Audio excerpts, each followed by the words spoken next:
আল্লাহ সুবহানাহু ওয়া তাআলা বাল্য বিয়েকে জায়েজ করেছেন, রাসূল নিজে আমল করেছেন, আর তুমি এটাকে অবৈধতা দিলা।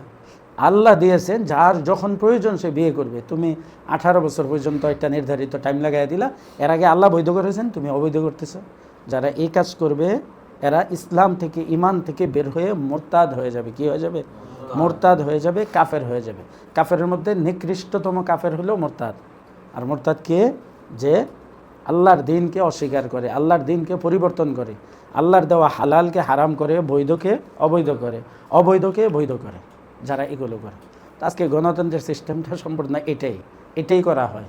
ওখানে বসে বসে বাল্যবিয়ে নিষেধ, জেহাদ নিষেধ, এটা নিষেধ, সেটা নিষেধ। তারপরে বৈধতা কি? লও, আমাদের অনুমতি নাও, ট্যাক্স দাও, মদ বৈধ, শরাব বৈধ, পতিতালয় বৈধ, হ্যাঁ, হোটেলের মধ্যে এই সমস্ত জিনিস বৈধ, জুয়া বৈধ। এগুলো সম্পূর্ণ কি? বেঈমানদের কাজ। যারা এগুলি করে এরা বেঈমান, এরা ইসলাম থেকে বের হওয়া মোরতাদ। এদের ব্যাপারে শরীয়তের ফয়সালা হলো, কোরআন সুন্নাহর ফয়সালা হলো, যদি ইসলামী রাষ্ট্র থাকে তো এদেরকে কি করবে? হত্যা করে দিবে। 3 দিন টাইম দিবে যে তোমরা এই সমস্ত অবৈধ কাজ থেকে তওবা করো।